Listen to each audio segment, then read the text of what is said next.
Welcome back, Trailblazers. Before we dive into today's episode, I want to take a moment to talk about a tool that has completely transformed the way I plan and navigate my hikes, AllTrails Plus. As a Trailheads ambassador and the organizer of the Yakima Valley Trekkers, I'm out on the trails a lot. One of my favorite features of AllTrails Plus is the ability to edit and create my own maps. Conditions change, fallen trees, washed out sections, or even a last-minute reroute. And with AllTrails Plus, I can adjust my route on the fly and share it with others so everyone stays informed and safe. AllTrails Plus also gives you offline maps, wrong turn alerts, and 3D trail previews to help you stay on track and make the most of your adventure. And the best part, you can get 30% off an AllTrails Plus membership with my exclusive link in the episode show notes. So whether you're planning your next big trek or just looking for a new trail to explore, AllTrails Plus has you covered. Check it out and let's hit the trail.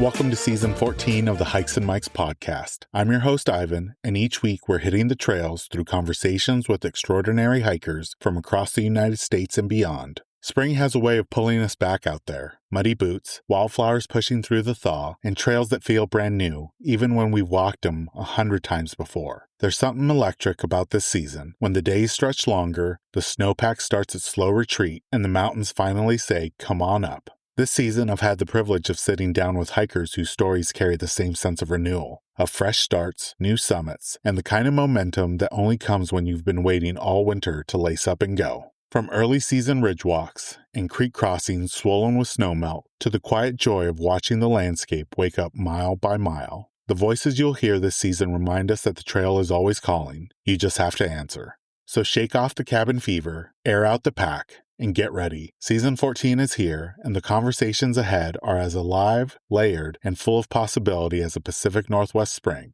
What makes a hike truly unforgettable? National Geographic Explorer, Outside Magazine contributing editor, and author Stephanie Pearson joins us to find out. Her new book, 100 Hikes of a Lifetime U.S.A., which is out now, was born from one of the hardest seasons of her life and launched with a lightning storm on the Maah Daah Hey Trail in North Dakota. In this conversation, Stephanie opens up about her mother's passing, an emergency eye surgery in Sweden, and the stillness of COVID reshaped the way she sees the trails in her own backyard. We cover it all, redefining what a hike of a lifetime really means, managing overcrowded trails like the Kalalau Trail in Hawaiʻi and popular trails in Sedona, why the Superior hiking trail is tougher than it looks, what the Selma to Montgomery Trail taught her about American history, and why the Tahoe Rim Trail might be the perfect first through hike. Stephanie also shares her thoughts on trail volunteerism, the grief of watching glaciers disappear, hidden gems across the Midwest, and why sometimes the best hikes don't require a passport. Without further ado, let's jump into this episode with our guest,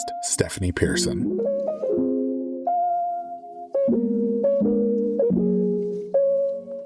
Welcome, everyone, to the latest episode of the Hikes and Mikes podcast. I have a really exciting guest with me today. Her name is Stephanie Pearson, and she's going to be sharing about the incredible journey and story behind her book. And Stephanie, we appreciate you taking the time out of your afternoon to speak with us. For folks that are tuning in, can you share a little bit about yourself and how you got started hiking? Yeah, thanks for having me. It's awesome to be here, and congratulations on your 14th season. That's amazing. I grew up in northern Minnesota and was always an outdoors person. My family did a lot of cross-country skiing and hiking and was brought along on a lot of hikes, sometimes not willingly. But then I ended up working at Outside Magazine for a number of years after that and became a freelance writer and traveled a lot and hiked all over the world. So it's always just been part of the fabric of my life. And Stephanie, your book, 100 Hikes of a Lifetime in the USA, came out on April 7th. And the one thing that caught our attention is the introduction. And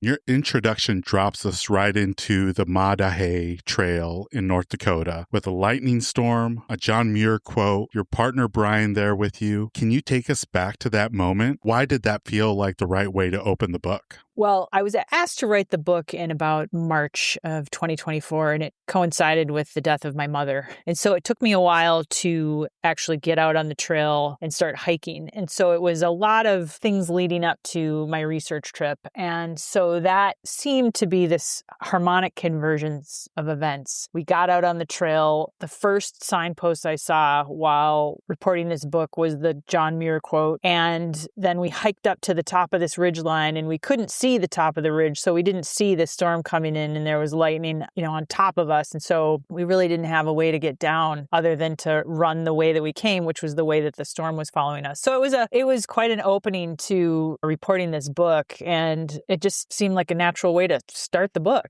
And I feel like North Dakota is a really underrated gem, especially when it comes to outdoor excursions. And from what people have told me, it's absolutely beautiful and diverse in landscape and opportunities. Is that what you felt as well? North Dakota is interesting because it's a lot of flat farmland. If you're coming from the east, like if you're driving on I-90, it's just flat farmland and, a lot of sunflower fields, which are beautiful in their own right. But then you get to the Badlands and it's just this cut into the earth, and it is a surreal pastel colored landscape. And you feel like you've entered this alternate universe. And that's the gateway to the west. And so the Maah Daah Hey Trail follows that Badlands landscape. And it's a very historical trail. There's a lot of nations that have used it historically for centuries, and oftentimes with war parties going farther west or trading routes or to follow the bison. And so there's a lot of uses, a lot of natural historical uses for it as well. So you've got this very spiritual feeling on this trail for a lot of different reasons. And Stephanie, kind of going back to your childhood, one thing that caught our attention was you mentioned type 3 fun. And for those that love the outdoors, they know the different levels, type 1, type 2, type 3. So instantly I knew I had to ask you about hiking as a kid along Lake Superior, which you wrote that it was kind of type 3 fun. When did that shift for you, and when did hiking become something that you genuinely loved?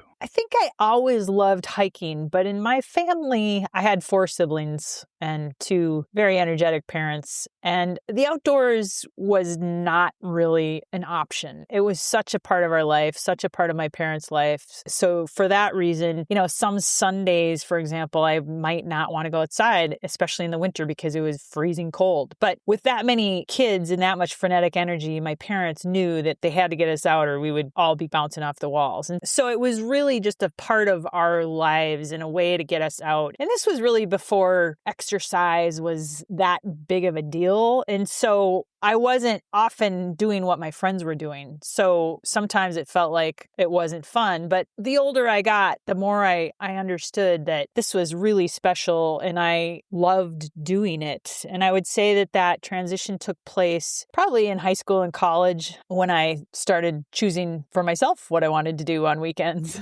And Stephanie, one thing that resonated with me is you've gotten a chance to travel all over the world. And for me, every time I travel, I learn to appreciate my local outdoor scene. And you write that sometimes the best hikes don't require a passport. And that really hit home for me. What changed for you, and how did that realization shape this book? Well, 2 major things happened right at about the same time. The first was that I had to have emergency eye surgery in Sweden. I had a detached retina, and I had to spend about a month after surgery in Sweden. And I was lucky because I was being cared for I have a cousin who lives in Sweden. So it wasn't like I was stranded there. It was a beautiful time. But the only thing that I could do is walk, and I couldn't even really call that hiking. So over the course of that month, I really had a lot of time to think and to just walk the coastline of Western Sweden. And it made me really appreciate, first of all, my eyesight, second of all, home, and third, just this ability to put one foot in front of the other. And, some of the hikes I did were rocky coastline. It was a very pivotal moment. And then 6 months later, COVID hit and I couldn't travel, for a year. So it was those 2 big events that changed my thinking. And you said that one of the greatest joys of writing this book was meeting the people maintaining these trails. And a lot of these people are volunteers or volunteer groups. Is there one person or story that really stayed with you? Yes. And that person is Tim Ernst, and he is, I don't want to say the founder of the Ozark Highlands Trail, but back in the 70s, he worked for the Forest Service, and he was tasked with starting to build this trail. And unfortunately, the Forest Service ran out of money to build it, but he really wanted to continue on. And so he gathered this army of volunteers and just kept at it year after year after year. And now I think they've built 290 miles. And I think, since then, maybe the Forest Service and other entities have been involved. So it might not all have been volunteer, but he's still a part of that trail. He now maintains, I think, a small 3-mile section and isn't the president of the Trail Association anymore, but he is really the living, breathing person behind this trail. And that's the case with a lot of the trails in our country. A lot of trails have friends organizations, and without the friends organizations and the work they do, whether it's building trails or fundraising, we wouldn't have the trails that we have. That's so true. And, another thing that I really enjoyed about your book is that you balance the iconic hikes with the lesser known ones. And I think, especially in the day and age of social media, that's really important. How do you think about inspiring people to explore without overwhelming these beautiful places? Yeah, that's probably one of the most important questions of this book. Whenever you write 100 best, I've written a book, 100 Great American Parks, it always is a risk of turning it into some sort of a bucket list kind of a thing. And I rail against that. But I think in the case of this book, some of these trails are going to be in very, very populated places. And one of them, for example, is on the Kalalau Trail in Kauai. And they have done an amazing job of managing the access to that trail. It's a really interesting story. I won't get into the details, but the state manages the trail, and they had this huge storm. And so they had to close the whole park down for a while. And during that process, they decided to use a different system. And so now there's like a sort of a triple permitting system. You have to have a permit to ride the shuttle to get to the trailhead. You have to have a permit to have a day pass, and you have to have a permit to have an overnight pass. And if the weather's bad, they just shut the shuttle down. So there's a lot of pieces that are used. And then another example I'll use is around Sedona, Arizona, which has implemented another great shuttle system that's easy to use. And they've also placed huge boulders along some of the most popular parkways that people would park along, like the Chuck Wagon Trail. So now there's these big boulders and there's no way you can park there. And so places that have the funding and, to manage the tourism are doing a good job of it. And people are respecting it for the most part. Kind of going back to that phrase, I think for me personally, hike of a lifetime has changed throughout the years. But say for someone who's just starting out and maybe hears the phrase hike of a lifetime and might feel a little intimidated, how would you redefine that term? Well, for me, I came from this background of Outside Magazine back in the day in the 90s when, Mount Everest was, people were climbing and dying on Mount Everest, and so I've had to really back off, and I've also gotten a lot older. So for me, I think a hike of a lifetime, it can be a beautiful hike, one that just brings you to a place of incredible beauty. It can be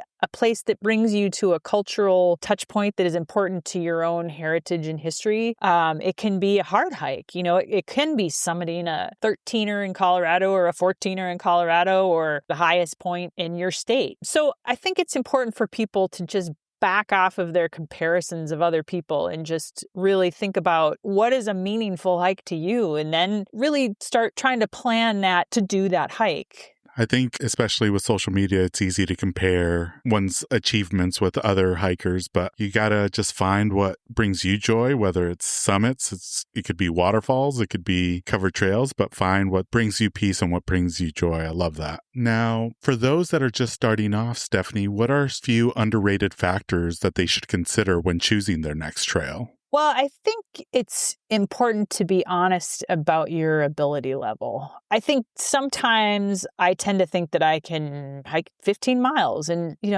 15 miles without training is a long day of hiking at this point, and it hurts too. So I think trying to be very realistic, and again, not beating yourself up over the fact that you may not go as long as you necessarily want to. And also, I think the planning aspect of it. You can overplan. I mean, it's very easy to see every topographical line on a hike and plan it to a ridiculous extent, which I'm not really a proponent of that either. There's got to be some mystery in life a little bit. But I do think you need to do your research. Like, are there water sources? Are there, snakes? Are there, bees? Do you need to bring your EpiPen? Like, things just that you should really come prepared to do the hike that you're going to do. And Stephanie, I feel like you would be a really good person to ask this question. And I think it could still be a difficult question for you, but what separates a good hike from one that really sticks with you? I think there's a couple of ways that hikes cannot be fun. One of those is that you're with people who are they have maybe a different goal or a different mindset for the day, and they're either going way faster or maybe way slower, so your pace is off. If your expectation, if you don't have any expectations, that's fine. But I've been on some hikes where,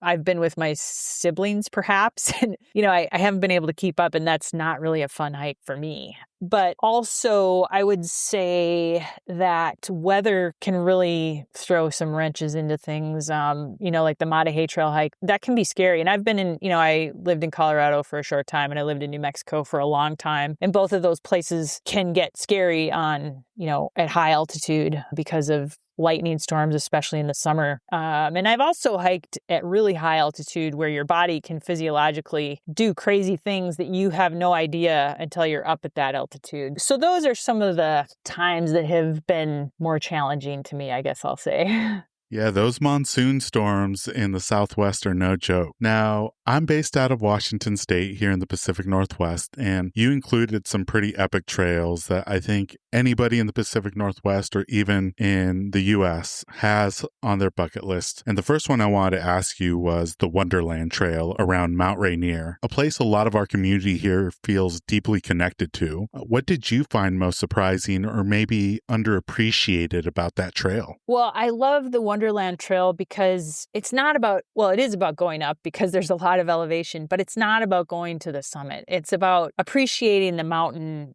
from every perspective. And I love that because that's pretty unique, I think, to many hikes. Usually you're going up a mountain if there's a mountain around. But also, and this is what the Wonderland Trail is also so well known for, is just the wildflowers. I just think if you hit it right, there's nothing more beautiful than just hiking through a wildflower meadow in the summer. So those are two things. And then there's also just a lot of history around that mountain too, in terms of its original inhabitants and then, who summited it first. And, there's some relics of that along the way. So that's another aspect of it that I think is pretty awesome. Switching gears, the Olympic Coast has the Olympics National Park, and you added the Tahoe River Trail, which is just absolutely stunning. But the one thing that surprised me that, even though I'm based out of Washington, I wasn't aware, but there is a line of glaciers in the Olympics that potentially will be disappearing by 2070, which really hits because,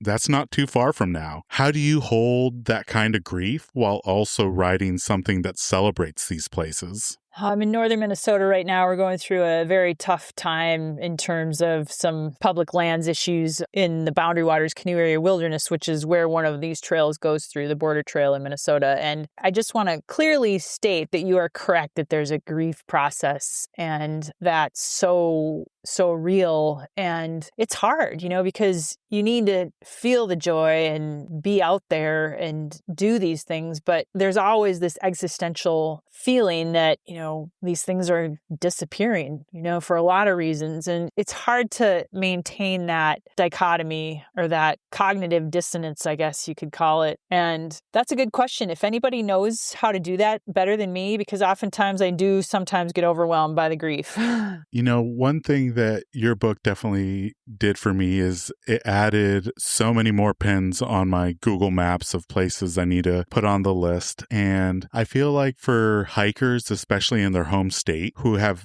done the classic trails, what would you encourage them to look for next, either in mindset or maybe in lesser known trails? Yeah, that's a great question. And I did include hikes in every state. It's so easy sometimes to default to states where there's a lot more hikes. But I learned about a lot of trails in the Midwest that I haven't necessarily hiked much of, like the Ice Age Trail, for example. I've only hiked a small portion of the Ice Age Trail. And it's a fascinating trail because it follows the terminal moraine of glaciers that disappeared thousands of years ago. So it seems like a random trail that, it zigzags, through the state of Wisconsin. But there's a reason for the trail to be there, and it brings you to some really interesting geologic and glacial features. So in that regard, I just say everything is sort of fascinating when you start looking into it more closely. And it may not be in a sexy state like Hawaii, but I mean, there's a lot of beauty, even in states that, you think there may not be. Yeah, and I'm glad you brought up the Ice Age Trail because that's one that got added to my list because you're right. The geologic features along the trail are just something I would have never thought Wisconsin would have, but they're absolutely stunning. There's some even arch formations I think I saw,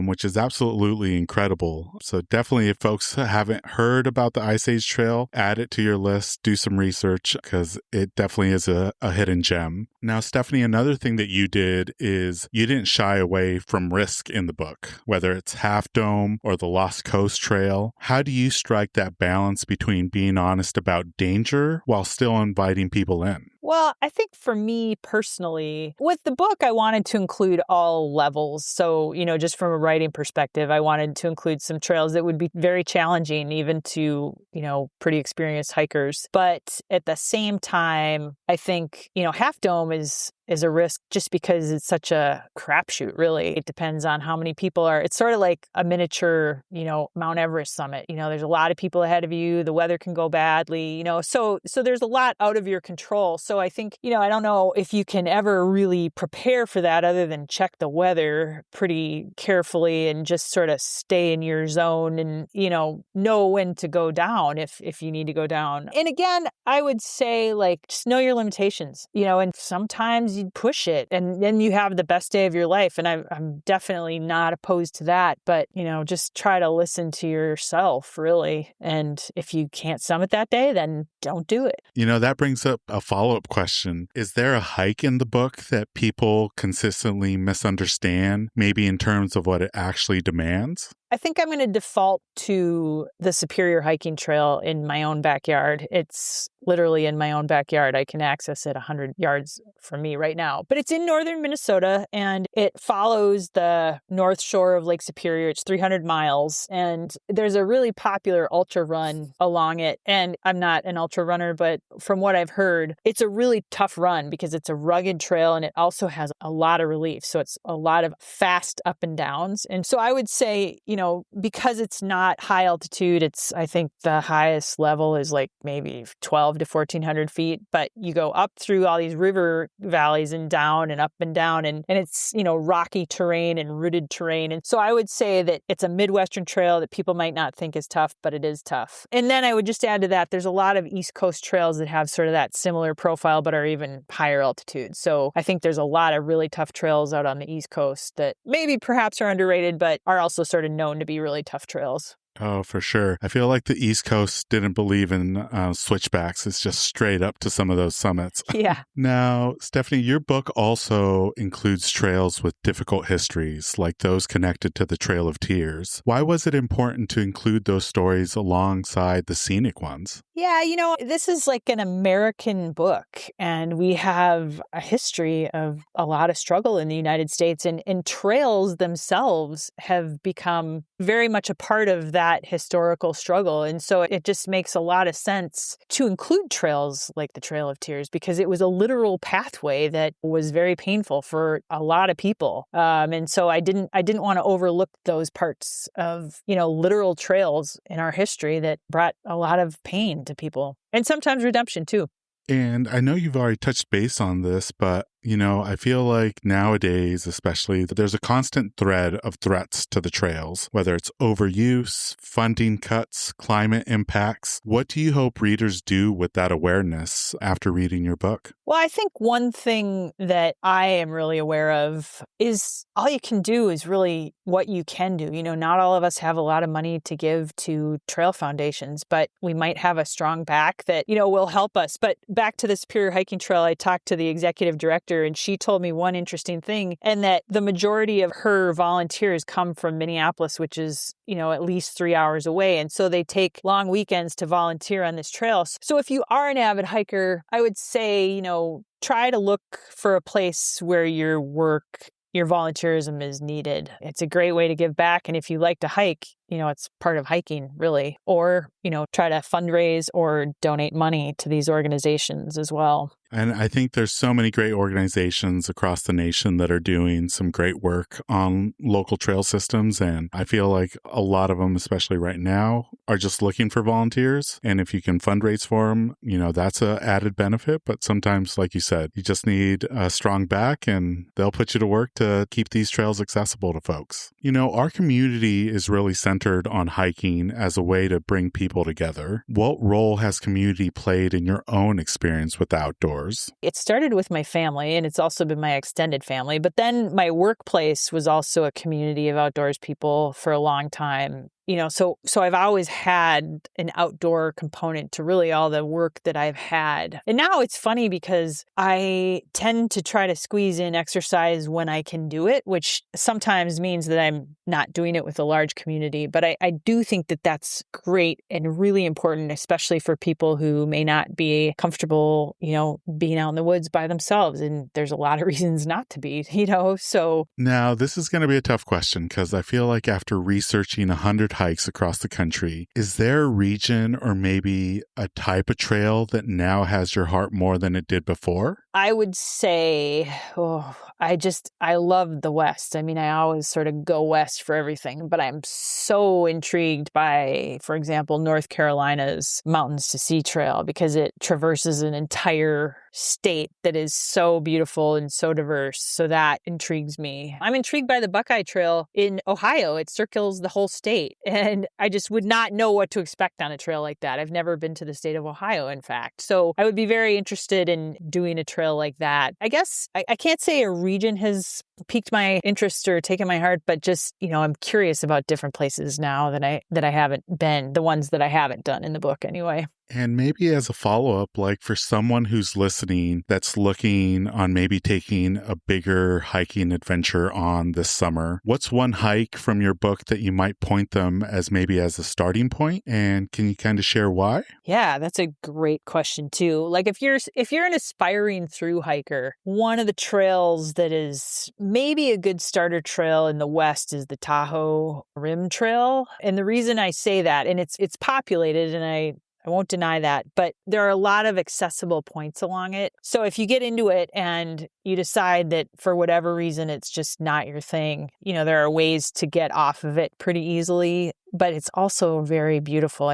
You've got views to Lake Tahoe, and it's really an amazing trail unto itself, but it also lends itself to sort of aspiring through hikers who may not want to do something more wilderness oriented, perhaps, or, just more remote. Yeah, that's a good one. And I'm blanking on the figures right now, but I know that the elevation gain, if you look at it in total, might seem like a lot, but once you space it out amongst the total miles that the Tahoe Rim Trail is, it's actually pretty gradual when it comes to a through hike trail. So I feel like that's a really good one for someone who's wanting to dip their toes. And especially like you said, it's well populated. So if you did have to get off, you would have those access points. Stephanie, this is going to be another tough one. And I'm wondering, is there a hike that almost didn't make the book? And if so, what pushed it over the edge for you? There were some hikes that I just wondered if they had that special quality to them.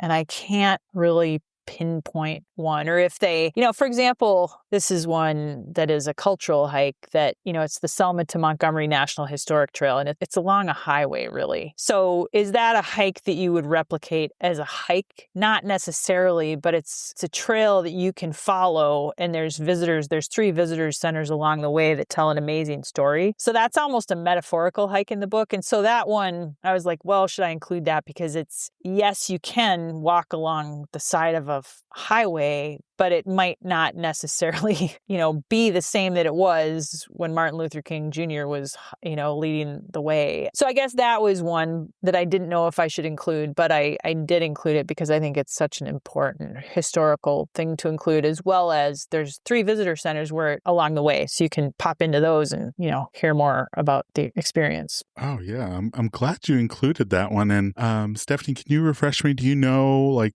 the total distance of the trail? It's 54 miles. That was it for the regular questions, Stephanie. This next segment of the podcast are questions that we like to ask all our guests. They're all hiking related. And the first one is, when it comes to your own personal hiking routine, do you have a pre-hike ritual or maybe a first mile mindset that you do routinely? That's a great question. I've never really thought of it. I have to do some yoga stretches definitely before I start hiking. So I guess that's my pre-hike ritual. And my first mile mindset is I'm usually just overjoyed to be outside. Or I'm like, oh my gosh, what did I get myself into? I like that. And then one of our favorite questions to ask everybody is, what's your go-to post-hike meal or drink? Well, when I was younger and I lived in New Mexico, my post-hike drink was a margarita. But that was after I had hydrated myself properly. But I would say, having done a lot of hikes in New Mexico, a good New Mexican, with green chili, something with green chili and, something that felt special. But nowadays, it's probably just a lot of water so that I'm really well hydrated. And this next one's about gear, and this is also about, your own personal experience. But what's one piece of gear you'll never compromise on?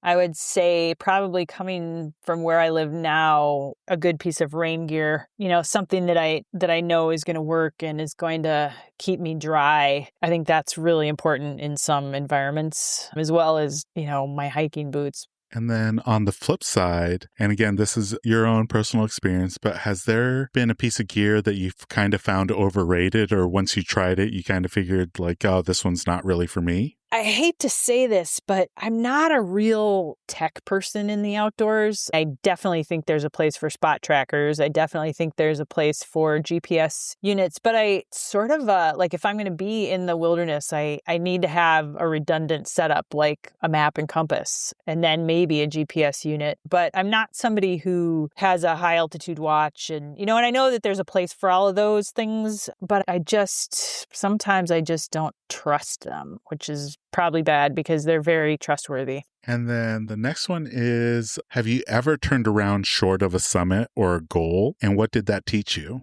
Let's see.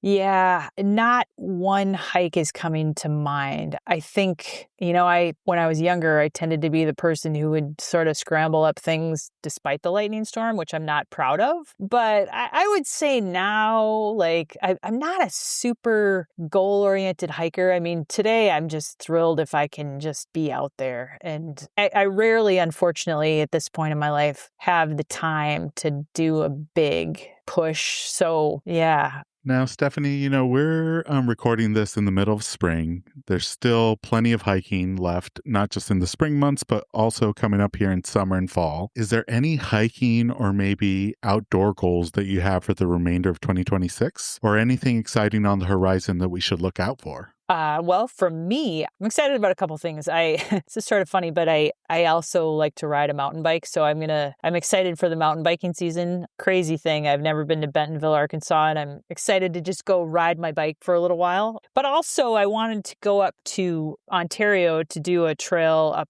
it's called Puckasaw National Park, which is a very unknown national park in Ontario that's really hard to get to and it's really remote. It's along the north shore of Lake Superior and it's pretty long. I'm not going to do the whole thing, but I'm just excited to get back to that area. And then this last section of the podcast is the this or that questions. I'm going to give you some hiking related topics and you just choose which one you personally prefer out of the two, but you're still more than welcome to say both or neither, and feel free to elaborate on your decisions if you like. But the first one is, if you had to choose between these two, would you go with dense forest or wide open views? Oh, that is such a hard question, but I'd have to say probably wide open views. And then this one's another hard one, but peak bagging or wandering miles? Oh, that's a hard one too. I have to have a goal, but I'm not a peak bagger either. So a goal-oriented, maybe a peak involved. And then this next one's about lodging. Do you prefer a cabin stay or tent camping? I used to prefer tent camping, but lodging is becoming, I'm not being very decisive, but lodging is becoming a lot more comfortable.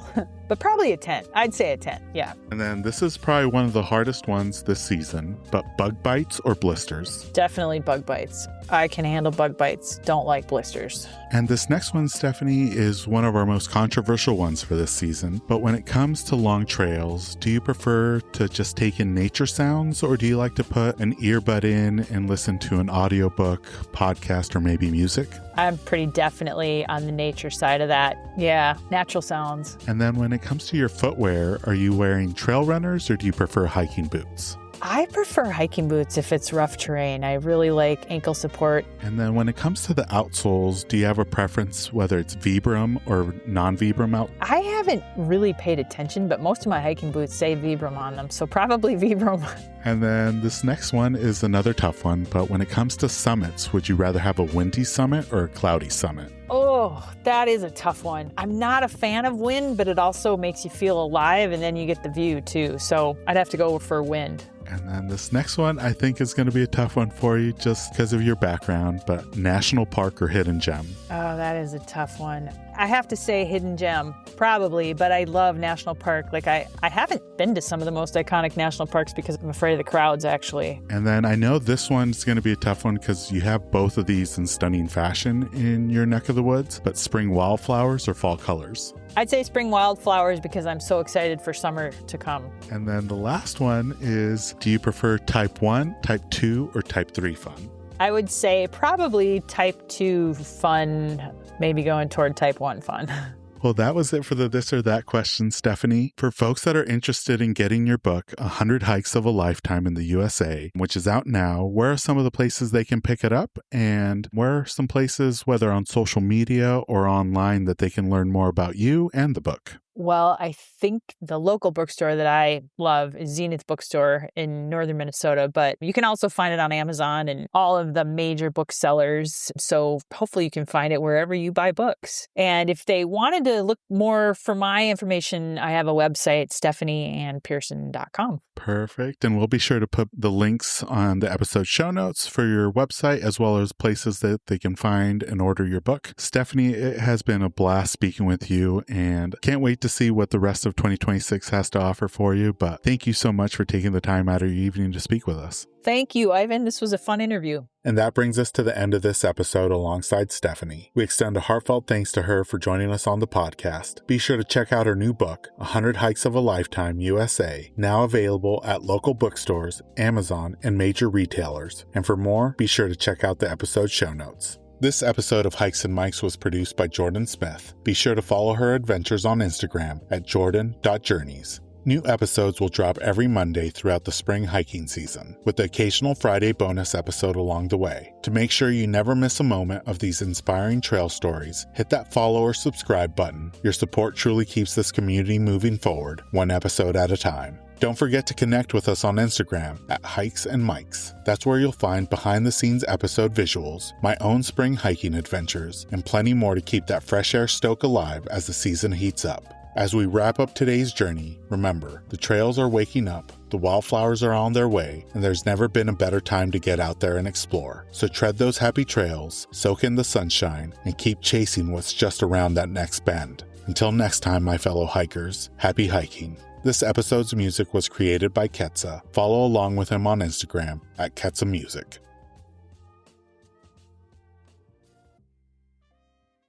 This episode is brought to you by Ursa Minor Outfitters. Folks, I'm absolutely in love with my loon mug. It's handmade, it's an absolute piece of art. Whether it's at the office or at the house, people keep asking to check it out. If you're not a loon fan, they also have other beautiful mugs for wildlife fans of moose, bears, and eagles. They specialize in products highlighting the outdoors and local pride through quality design by local artists. They've even started expanding into items beyond mugs, like apparel, dog accessories, and soon candles and more. They also try to partner and highlight other small businesses, and in some cases, forego profits in lieu of charitable giving to help their community, such as the dog rescue. So check them out, ursaminoutfitters.com, and enter promo code HIKESMIKES10 at checkout to receive 10% off your order. And for our four-legged hiking partners, they also have a portable silicone dog bowl and also a sweet over-the-collar dog bandana. Go check them out, ursaminoutfitters.com, and don't forget to enter promo code HIKESMIKES10 at checkout to receive 10% off your order.